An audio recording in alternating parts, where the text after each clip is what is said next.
Just one wrong decision in my life, and I lost everything, my son, my daughter-in-law, and even myself. But today, I will take back what I truly deserve. This story isn't just about assets. It's about honor, about the right to live for myself. The chill of that morning didn't just come from the weather, but from the heavy silence that enveloped me. It had been 3 weeks since Blaine left me, but every morning when I woke up, I still couldn't believe he was gone. A lifetime together, so many memories, stored in photos and household items, and now all I had were empty days stretching ahead of me. The house was still intact, but there were no sounds of laughter, no questions from him when I made his favorite dishes, no hand reaching out when I needed it. That loneliness crept in each day, making me feel lost, aimless. But today was not just any ordinary morning. Today was the day I had to face a brutal reality, the day of Blaine's estate division. I couldn't shake the feeling that this would be a different kind of meeting, not just a family gathering over assets. It felt like a battle, and I wasn't sure if I had any place left in this family. As I entered Mr. Henderson's office, I felt like an outsider. Everything in the room was familiar: the glossy wooden desk, the shelves filled with documents, the papers. They had all been here countless times before when Blaine and I had worked together on business matters. But today, I wasn't his partner anymore. Today, I was a woman alone, no longer on equal footing with my own family. My eyes landed on the chair in front of me. It was mine, but now it felt like a place I had to sit alone, like I didn't belong in my own life. I sat down, clutching my handbag tightly.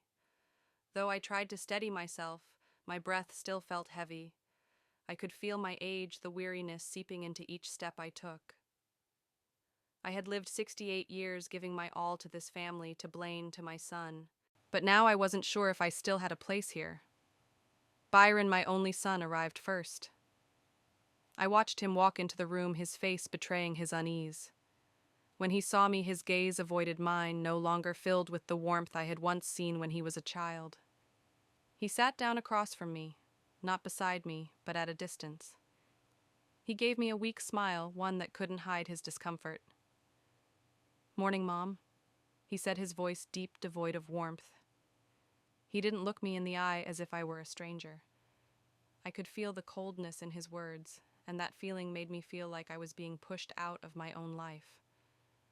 Before I could respond, the door opened again. It was Ansley, my daughter-in-law. She entered as though she owned the room, her gaze cold, and her posture exuding the arrogance of someone who never accepts defeat.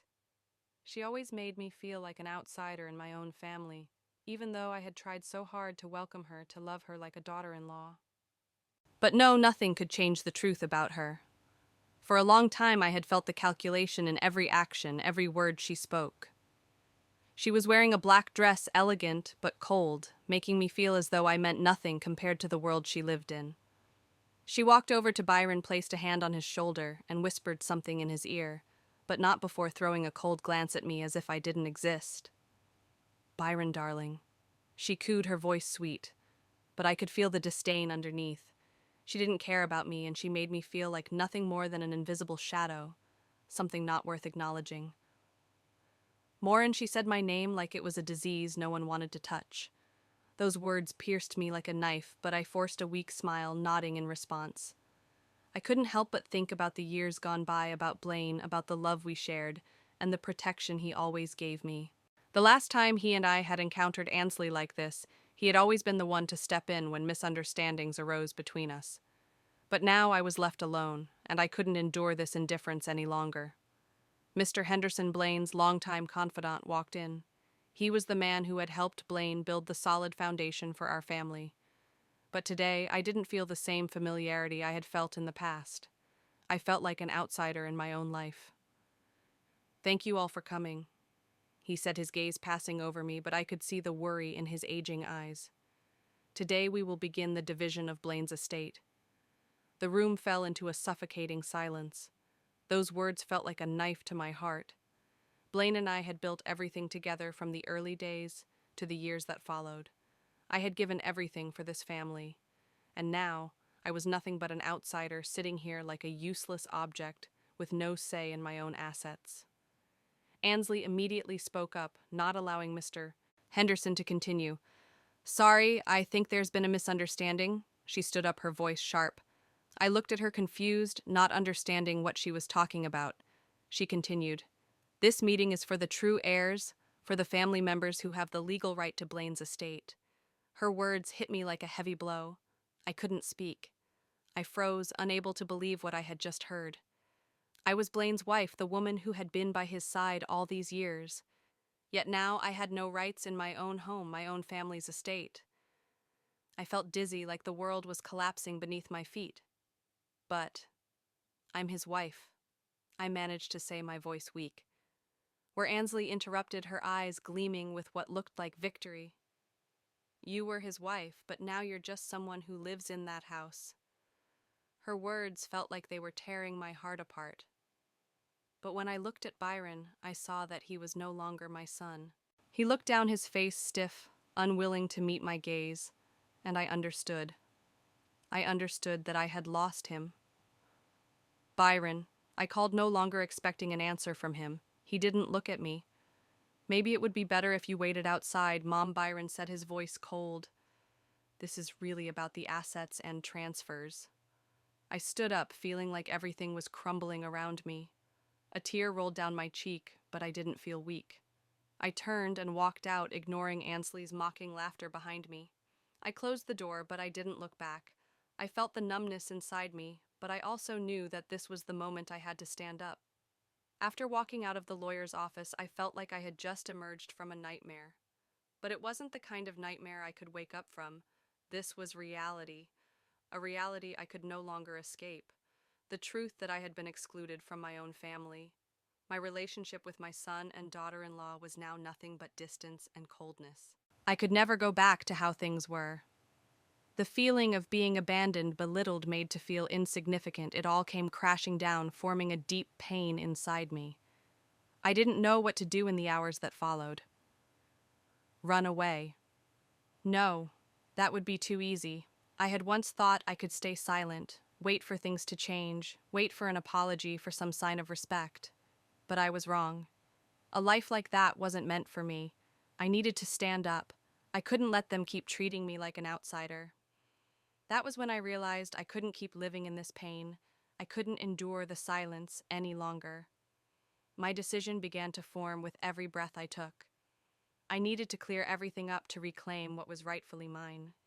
The assets weren't everything, but they symbolized what I had built with Blaine. How could I let them tear this family apart without fighting back? How could I sit idly by when my son, the one I had cared for all these years, treated me this way? I drove without knowing where I was going. The familiar streets slowly became blurred in my mind. Not because they had changed, but because I was changing. It felt like everything around me was growing distant. I no longer knew who I was in that house. I had once been the strong woman, the mother, the wife, the one who built everything. But now I felt like nothing. Ansley's cold gaze, Byron's avoidance, it all made me feel like I was being swept into a whirlpool with no way out. Finally, I stopped in front of a small roadside cafe. I didn't know why I came here, but I sat down at an old chair looking out the window. The rain started to fall softly, the cool spring rain, but inside me the weight felt as heavy as dark clouds covering the sky. I couldn't ignore it anymore. I couldn't let what Blaine and I had built be torn apart by the ambition of those who didn't understand the true value of family. I had to do something. I couldn't continue living in silence.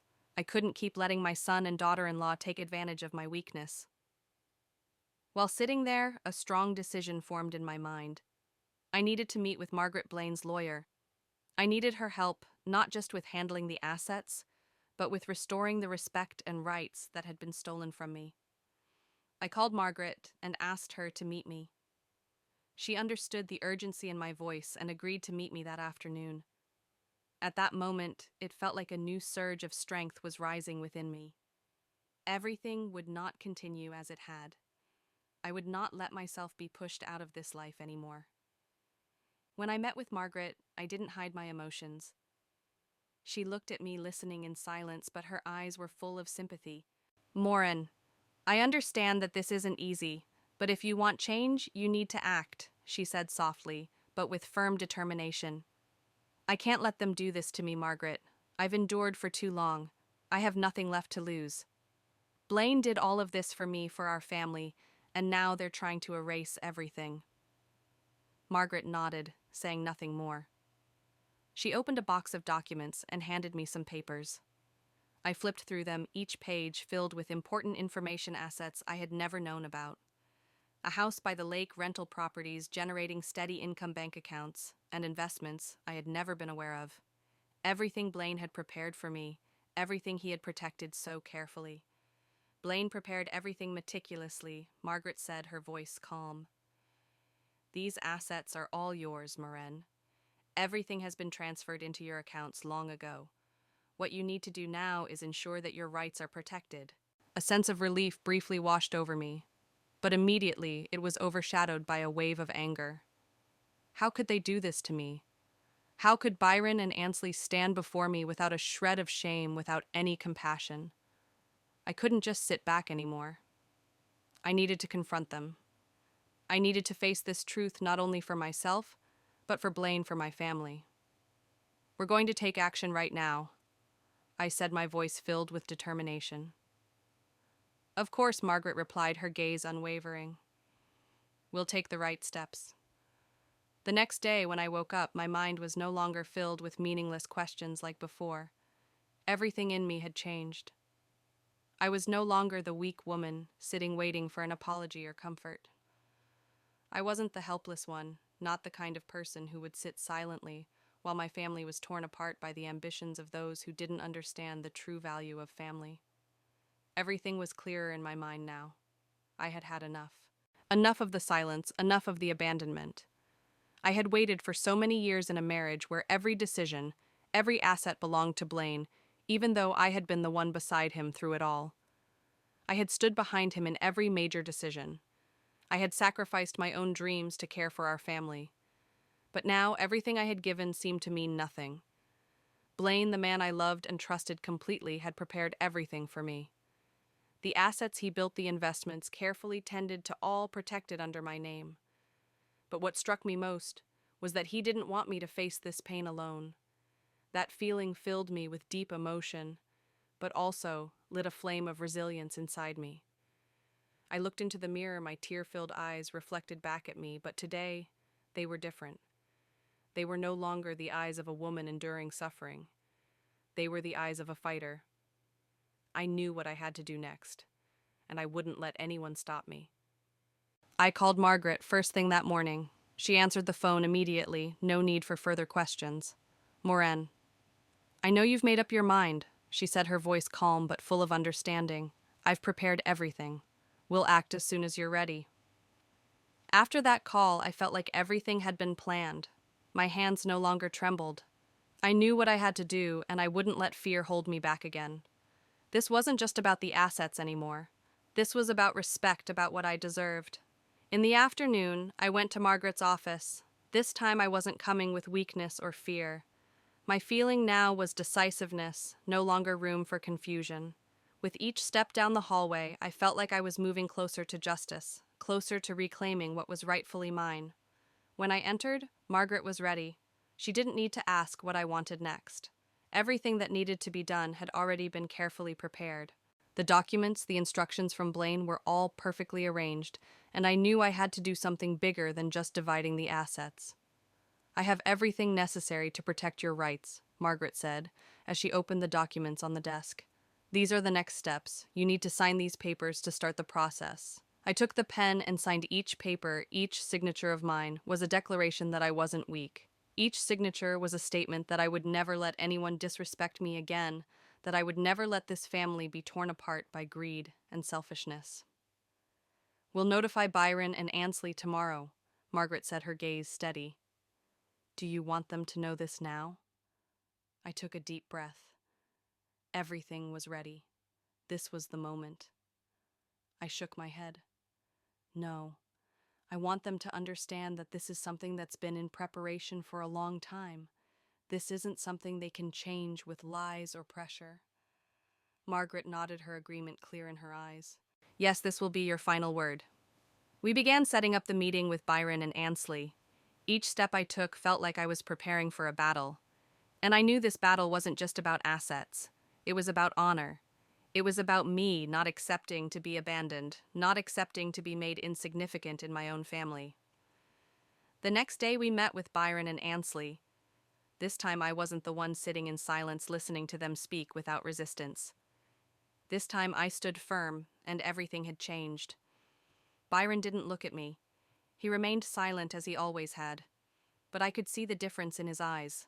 A trace of regret passed through, but it was something he could never undo. Ansley, she was still the same, cold, sharp, calculating. But now I no longer feared facing her. She had nothing to make me hesitate. I looked her straight in the eye and spoke. Ansley Byron. I began, my voice calm but commanding. Everything you think you have, in fact, belongs to me. I've held this power long before you understood it. Ansley's eyes widened, unable to hide her confusion. What are you talking about? She asked, but I didn't pay attention to her discomfort. Everything I said was true, and they couldn't deny it. I continued, I don't want to argue with you. Everything will be resolved peacefully. But you must know I will not let myself be deceived or pushed out of this life anymore. Byron opened his mouth but couldn't speak. He knew what I said was true. He knew he couldn't lie to me anymore. Finally, I stood up. Not because I wanted to leave, but because I wanted to leave them with a reminder. We won't meet again like this. Understand that everything will change from here on out. I walked out of the room, but this time I didn't feel alone. I didn't feel left behind. I felt stronger than ever, and I knew I had done the right thing. After the tense meeting with Margaret, everything was clearly planned. I felt like a whole new world was opening up before me. With each passing day, I felt more resolute within myself. No longer the weak woman enduring, no longer the one willing to sit quietly, waiting for change. I had chosen to stand up to take control of my life, and I knew the price would be high, but I wasn't afraid.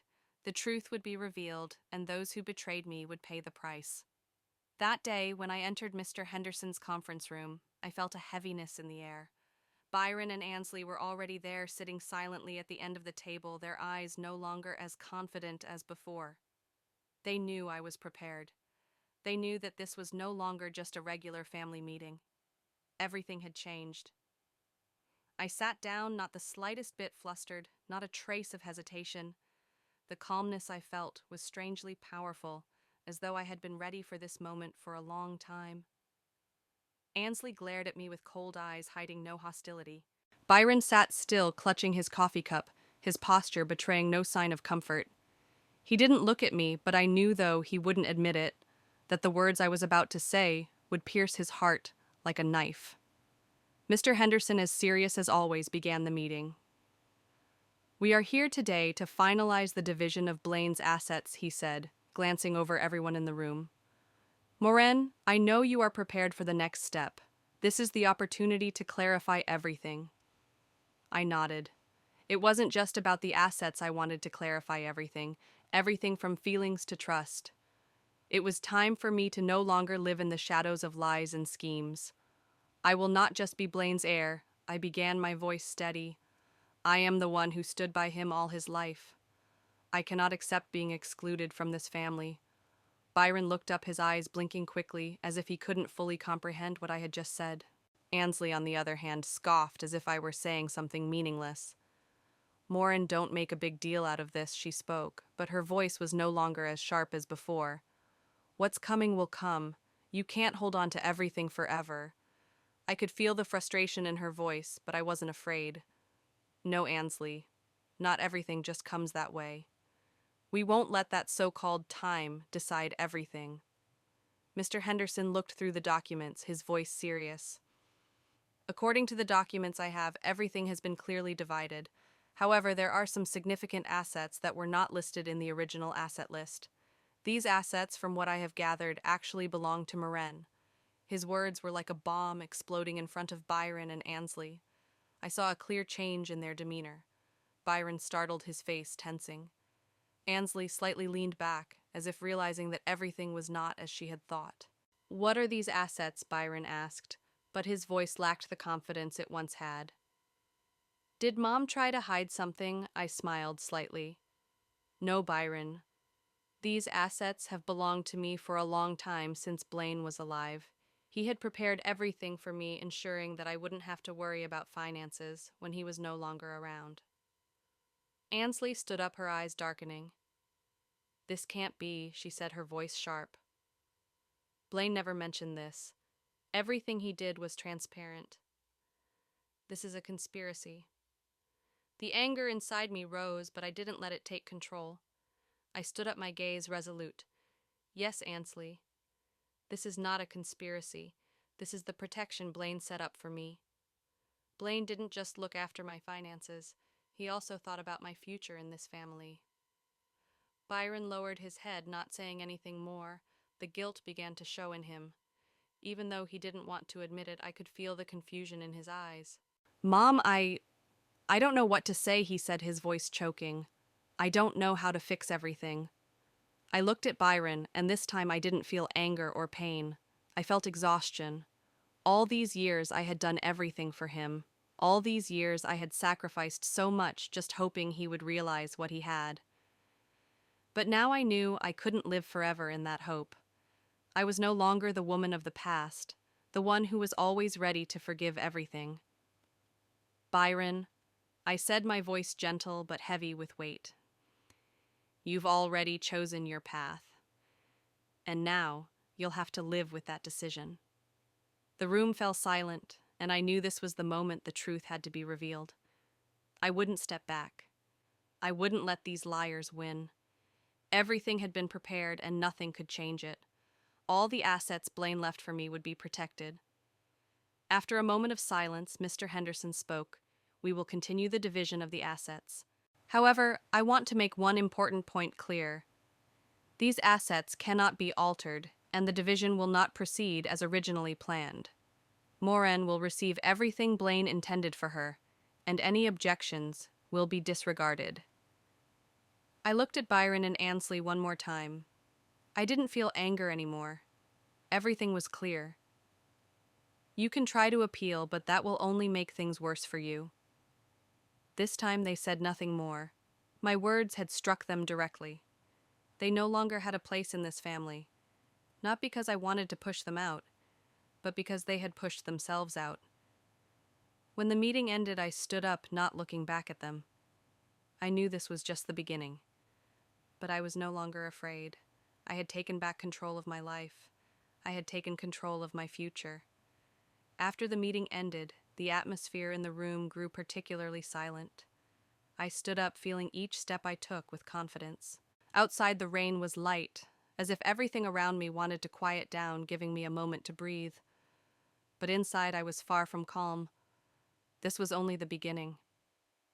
Byron still sat there, his eyes filled with confusion and worry. Ansley, despite trying to maintain her cold demeanor, couldn't hide the subtle change in her expression. She no longer had the same confidence as before. Everything she thought she knew had been completely upended. Both of them understood that what they thought would be theirs was now beyond their reach. My heart no longer burned with anger like it did before. With each step, I felt more certain that I was on the right path. Yet the stillness in the room could not mask the deep pain in my heart. Even though I had won the battle for the assets, there was an overwhelming emptiness inside me. I couldn't imagine that Byron, the son I had dedicated my entire life to nurturing and loving, would side with Ansley, the one I had always suspected, though I never said it aloud. My relationship with my son wasn't just about assets or money. It was about love, the years of devotion, and unconditional care.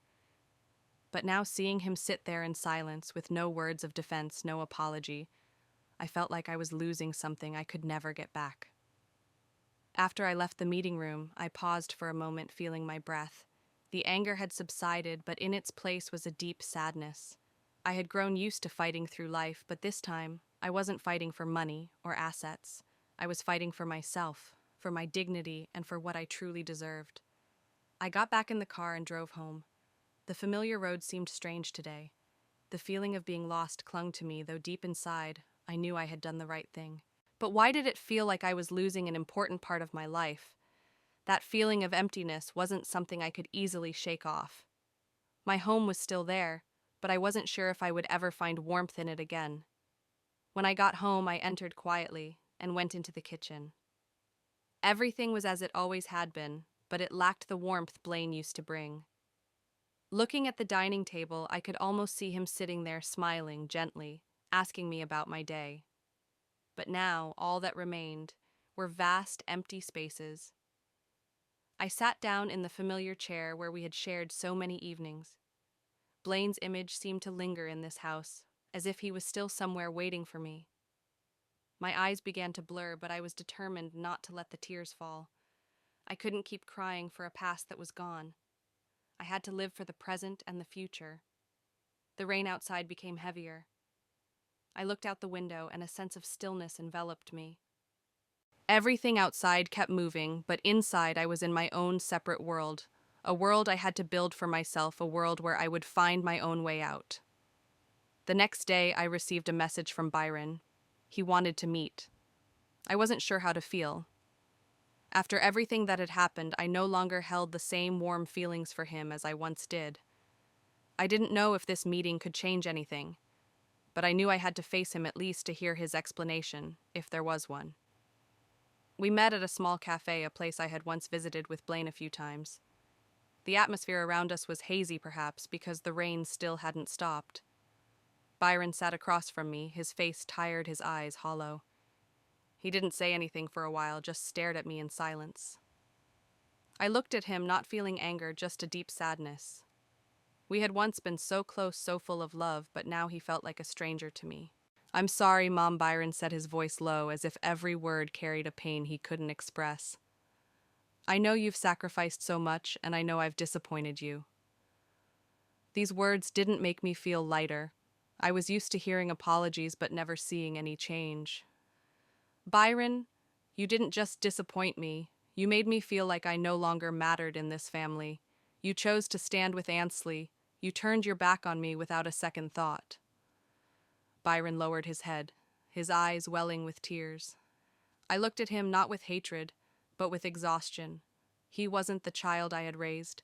He wasn't the son I had sacrificed everything for. But I still saw something in him that I couldn't fully understand. A regret that wasn't enough to change everything. "I don't know what to do anymore," Mom, Byron said, his voice weak. "But I want to try. I can't lose you. You're the only one I have left."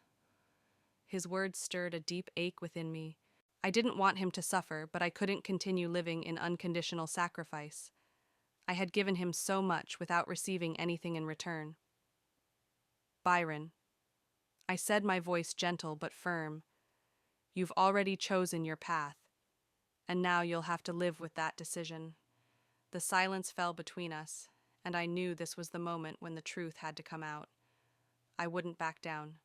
I wouldn't let these liars win. Everything had been prepared, and nothing could change it.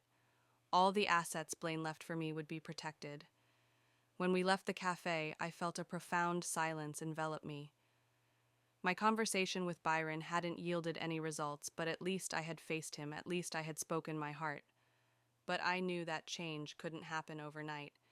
It needed time, and I couldn't keep waiting. I returned home, but this time I didn't feel lonely like before. I knew I was on the right path, even though that path might be a difficult one. I was no longer the weak woman left behind. I was Morin, once a vital part of this family, and now I would never let myself be forgotten again. After the meeting with Byron, I felt like I had completed an important part of my journey, even though the outcome wasn't what I had hoped for. I had heard the apology from my son, but I knew that words couldn't erase the actions of the past. Instead of feeling relief, I felt a strange emptiness. I didn't know if I could continue living in the hope that Byron would change. But I knew one thing for sure: I could no longer hold on to a belief that had been violated too many times. The next day, I spent the entire day reflecting on what had happened. Everything still felt so fresh inside me. The feeling of loss and pain couldn't be erased so quickly. However, I began to realize that no matter what I had to continue living for myself. I couldn't keep drowning in the past in the suffering I had endured. I needed to find myself again. A few weeks passed since my meeting with Byron, and I gradually started to return to my daily life. The house that Blaine and I had built together was still there, but the atmosphere inside had changed. My heart was no longer weighed down with pain, although the wounds were still there. I decided not to let the past dictate my future. I didn't want to live in a house full of sorrowful memories. I wanted it to become a place where I could find peace, where I could start over. I began to spend time on myself, something I had forgotten to do during all the years I had taken care of my family. I rediscovered my old hobbies, things I hadn't had time to do. I joined a painting class at the community center nearby.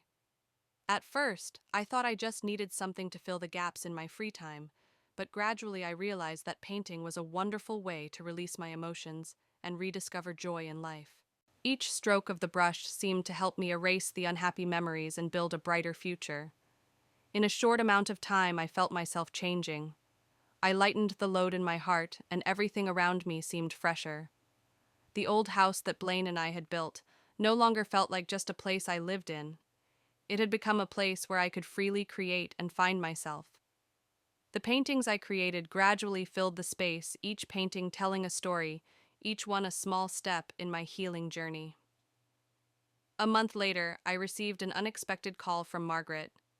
She said Byron wanted to meet me again. Although I had mentally prepared for this meeting, I still felt anxious. Would he finally understand what I had been trying to say? Could he change? I decided to meet him. However, this time, I didn't feel as tense as before. The feeling inside me had changed. I no longer expected him to apologize or fix everything. I had learned that life can't always go back to the way it was, and sometimes we need to learn how to let go. We met at a quiet cafe, a place Blaine and I had visited many times. When I saw Byron sitting at the table, his expression was no longer unfamiliar like before. It seemed that he had taken some time to think about everything. He looked up at me, his eyes still weary, but this time I saw something different. "Mom," he started, his voice soft. "I'm truly sorry. I know you've suffered a lot because of what I've done. I can't change the past, but I want you to know that I really want to make things right."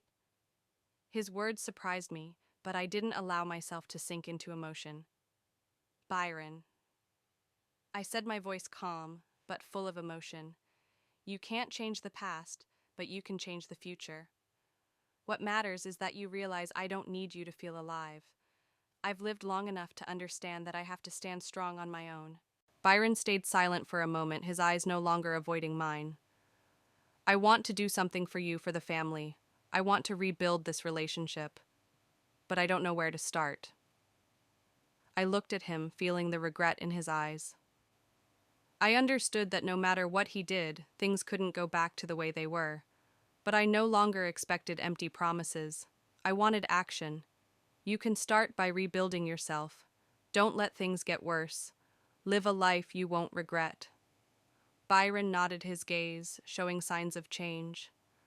Although I didn't know if he could fully change, I knew I had done the right thing. I didn't need to keep living in the shadows of the past. I no longer needed to wait for others to change. I had found peace within myself. When our conversation ended, I felt a strange sense of relief. My relationship with Byron may not have fully healed, but I knew I had done everything I could. I no longer carried the old wounds with me, and I wouldn't let them prevent me from living my life. In the month that followed, I continued my journey. My paintings became sharper, each color painting a brighter scene for my life. Each passing day, I felt the change in myself. I was no longer the woman trapped in pain, in unresolved frustrations. I was Morin, a strong, resilient woman, deserving of living her life. Blaine left me not just assets, but a lesson in the strength of love sacrifice and the resilience of a woman. I didn't need them to feel valuable. I had everything I needed: my self-love, my freedom, and my right to live for myself.